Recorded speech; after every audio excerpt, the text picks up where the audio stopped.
There's sometimes a mysterious glint in the eyes of Denis Robert, like an explorer who would discover what those before him could never see.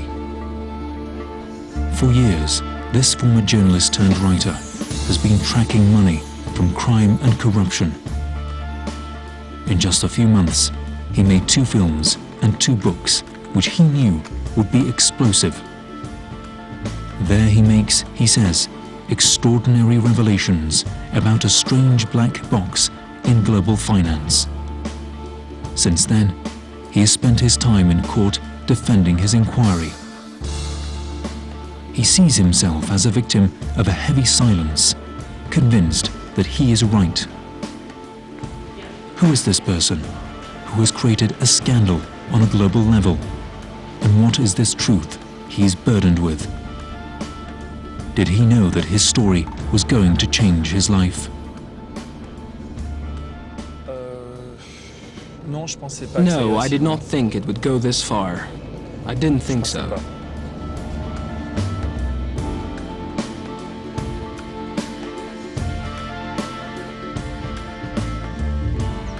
Denis Robert is not a star journalist from the Parisian press, nor a writer in fashion at literary salons.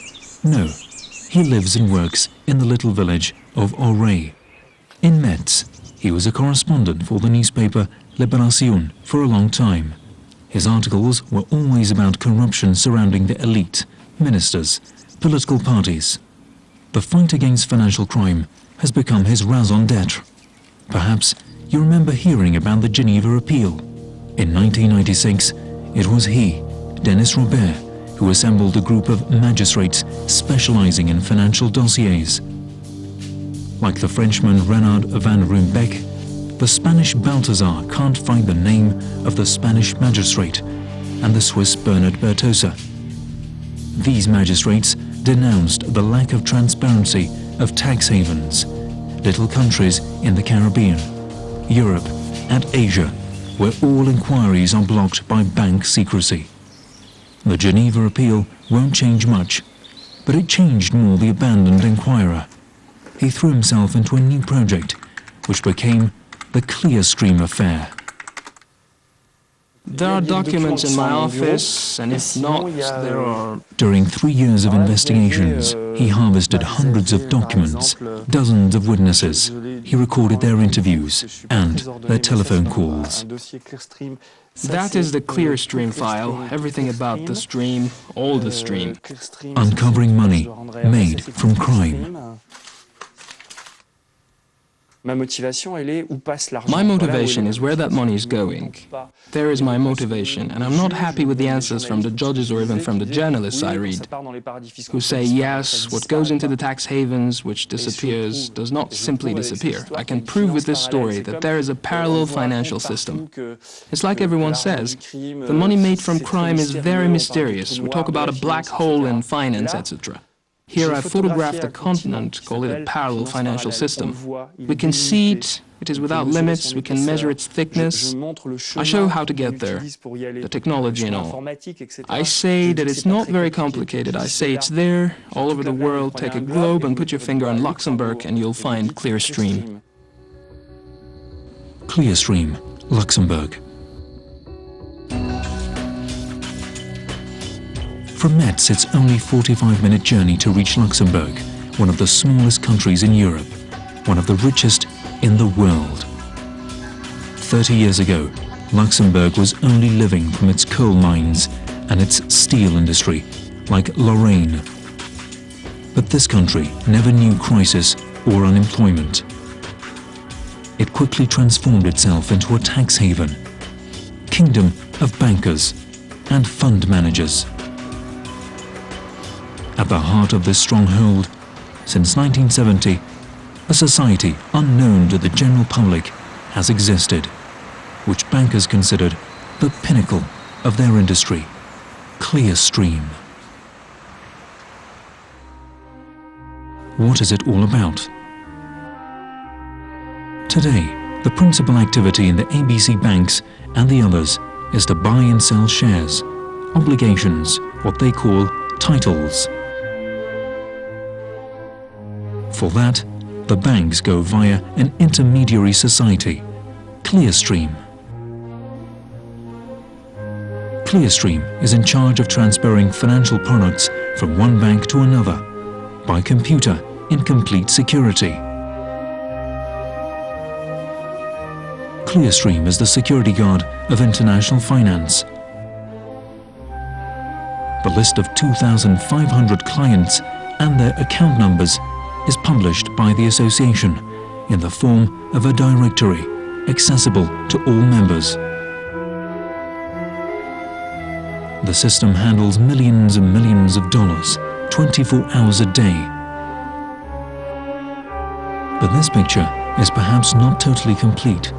At least that's what a former director of Clearstream says, today in retirement in his village in Luxembourg. He's called Ernest Bakes, and he's the key witness in the whole affair. He's the one who triggered Denis Robert's inquiry.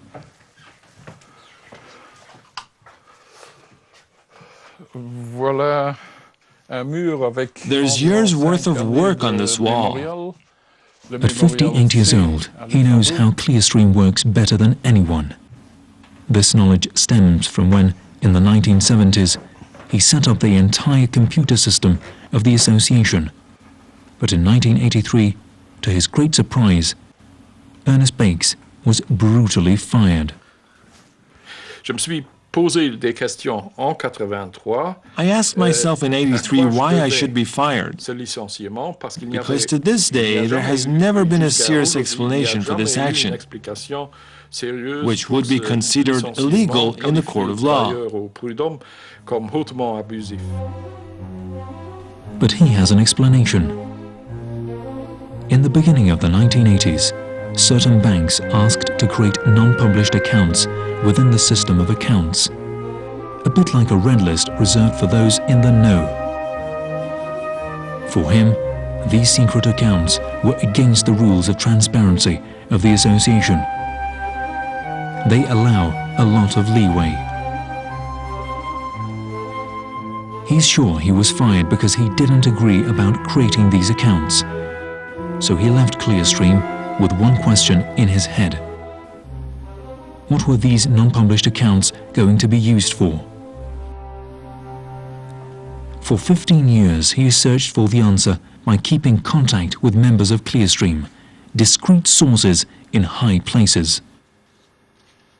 The people there, the bankers from different countries who didn't always really understand what was happening in the system, they passed on their documents from the different boards of directors. One day, Ernest Bakes got his hands on the coveted list of non-published accounts. What he found there blew his mind. The list revealed thousands of accounts belonging to famous and less well-known banks. Also listed were numerous accounts based in tax havens, where money can circulate in the utmost secrecy, free from any control. Especially noticeable are banks compromised in tremendous scandals. For example, the Credit Lyonnais. At a time when millions of francs were disappearing from their tills, they had 23 non-published accounts at their disposal. The Russian bank Meherturn, cited in many fraud cases, also had a non-published account. The bank of the oil company Elf and Alfred Servin, accused of bribery, has 4 non-published accounts. Did these confidential accounts therefore permit us to imagine the worst? Were they being used for under-the-table deals, for embezzlement, for financing secret operations of states, multinationals, to conceal mafia treasure, corrupt dictators? A mystery. Ernest Bakes was convinced of it. This list would reveal the hidden face of the global economy. These non-published accounts would become the black box of the planet. But that's not all.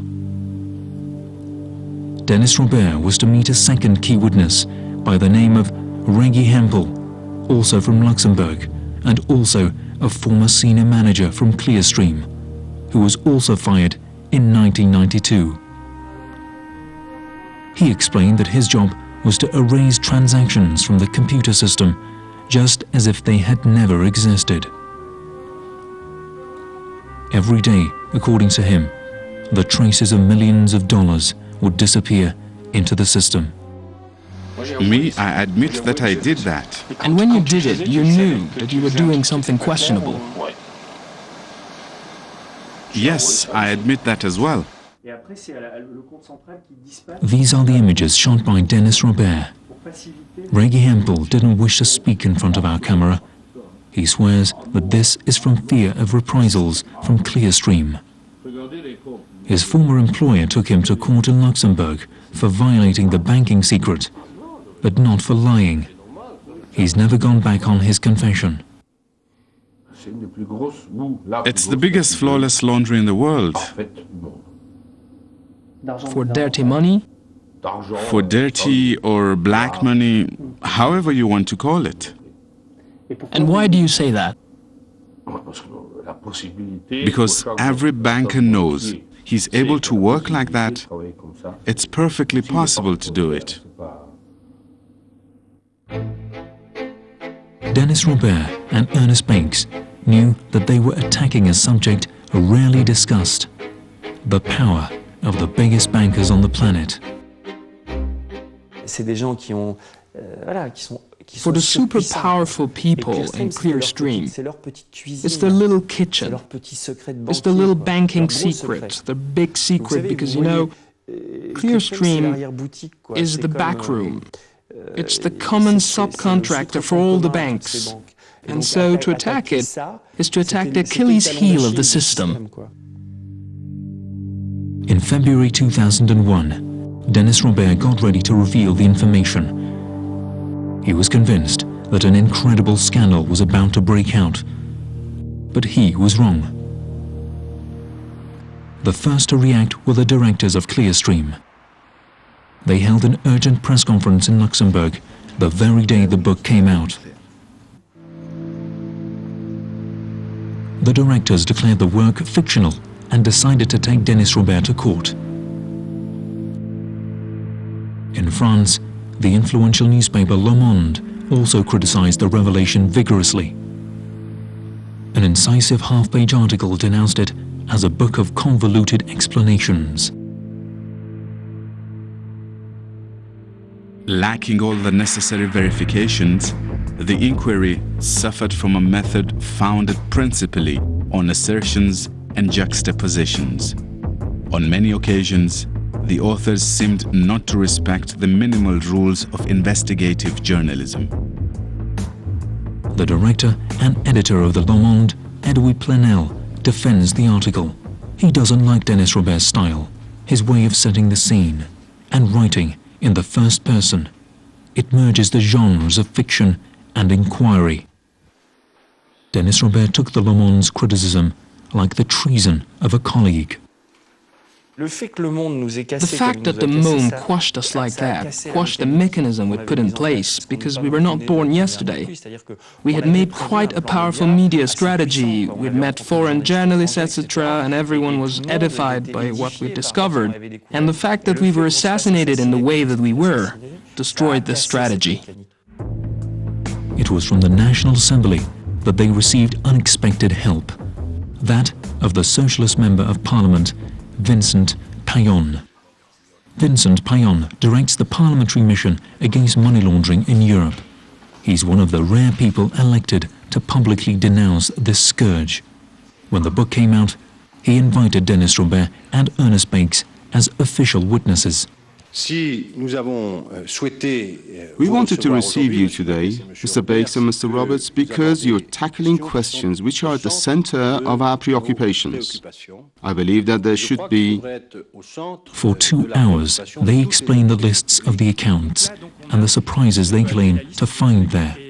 The Y and the N. The Y is the published accounts on the list, and the N is the non-published accounts. Denis Robert pledges that the inquiry is serious and that he's acting in good faith. He criticizes the attitude of André Lossé, the MD, or Clearstream.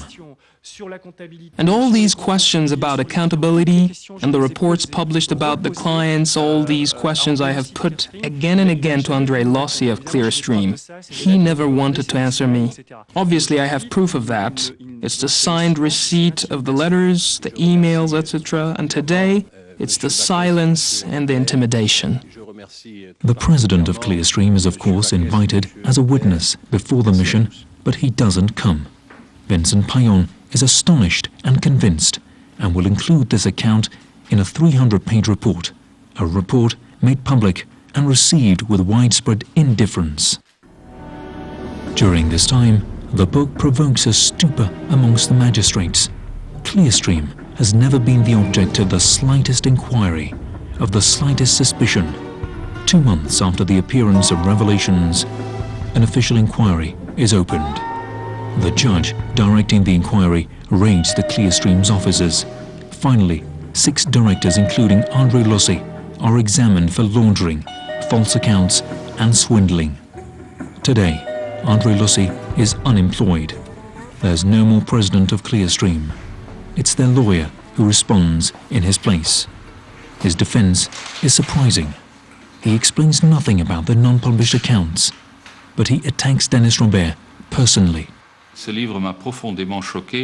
The book shocked me profoundly because it follows no rationale. It's the fruit of someone who doesn't know anything about finance, who himself says he doesn't understand the stock market, who doesn't understand English, who is not a journalist, who says he's a writer who would do better writing novels. According to you, there is no sense, no foundation. In this revelation, there is nothing to discover in there? The ignorance of this writer, yes. The ignorance and the absence of knowledge of this writer, it shows that clearly. But apart from that, as the police said, move on. There's nothing to see.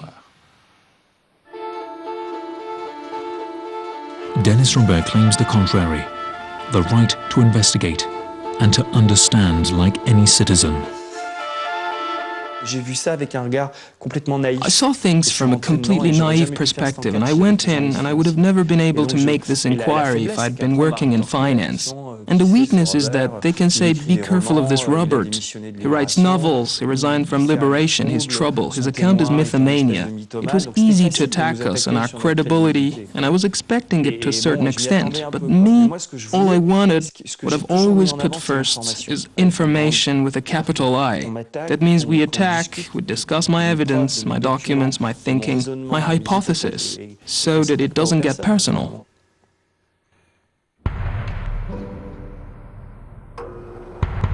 For 4 years, the position of the directors of Clearstream has not changed. This story is only malevolence. We have found this again and again, away from the cameras. Their press officer, after many weeks of hesitation, agrees to meet us at the new site of the association in Luxembourg. The facade, the company sign, a few offices. Here is all to be seen of Clearstream. We had the right to a guided visit, but not a full explanation. Impossible to interview the slightest person in authority, the smallest employee. You won't see the face of the press officer either. He prefers to reply 2 weeks later by mail, only to some of the questions we ask him. On 2 pages, he resumes the official function of Clearstream, which Denis Robert doesn't recognize. The specialized character of our activities can lead some unqualified people to misunderstand the role of Clearstream and to make false allegations.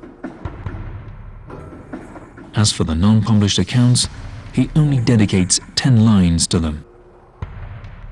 Their account numbers cannot be divulged to other clients. For example, if the account is used for purely administrative means. These counts would then be a simple administrative tool for the banks. This explanation seems rather imprecise. We don't know any more than that.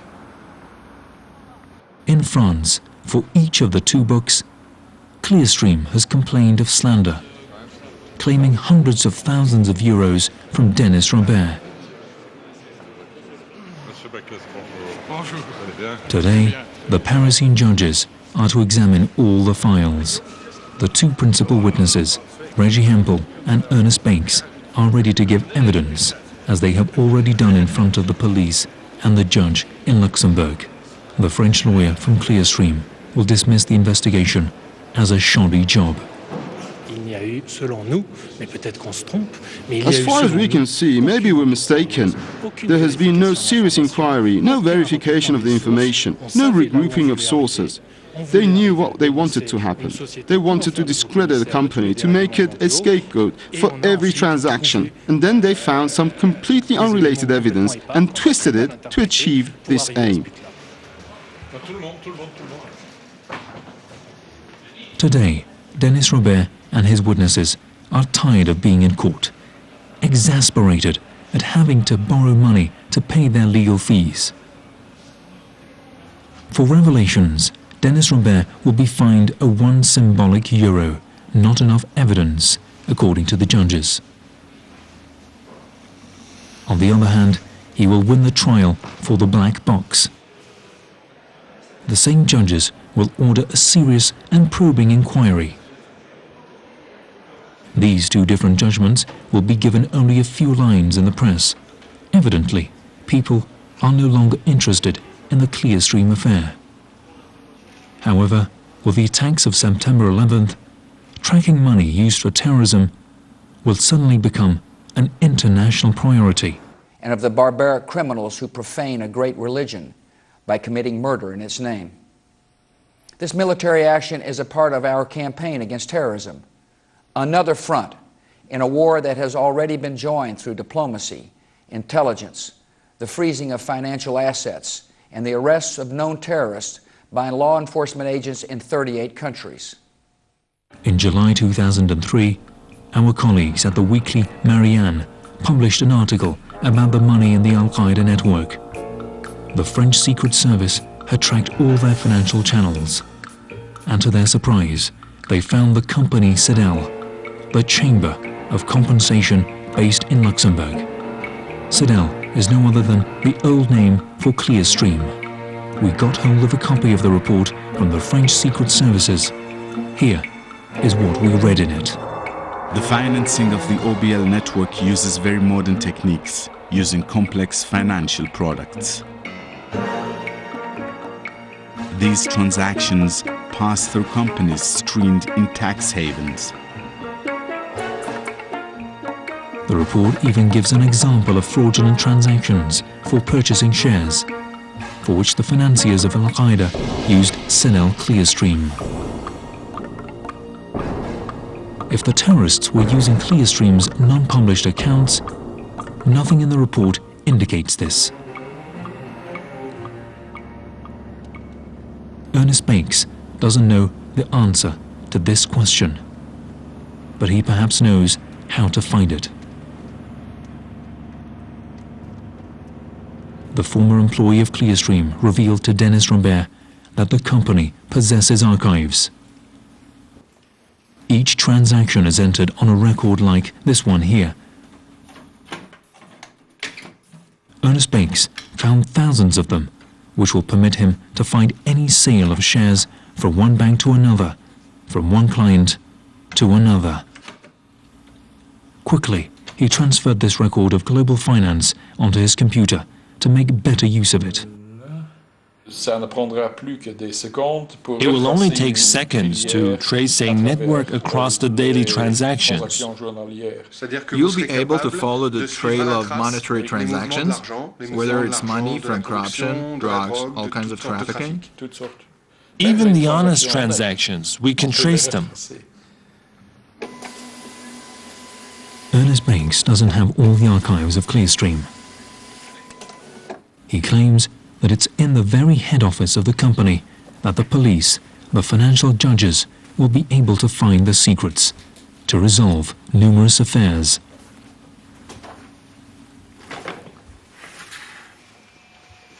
On his side, Denis Robert continues to promote his books, his files, and his inquiry. This afternoon, he's holding a conference in Paris. A few weeks earlier, he filled the lecture hall in Rennes before leaving for Milan. Revelations and the black box have not sold well, however, and as a result of this business, he seems very thin today. To be honest with you, it has no value politically, it has no value judicially, and journalistically it's not much either. You're tired? Yes, I'm tired. I've really had enough of it. There's life elsewhere. I want to do something else, to write other books, to think about something else. But hey, I got some satisfaction out of it all. The satisfaction is perhaps that of David against Goliath. What an independent journalist dreams of. That an independent journalist could reveal the unthinkable with his questions and his pen. His achievement is to have torn the veil of lies, as he says, to have shown a light on the invisible mechanism of the world, a world which he now sees with bitter and disillusioned eyes.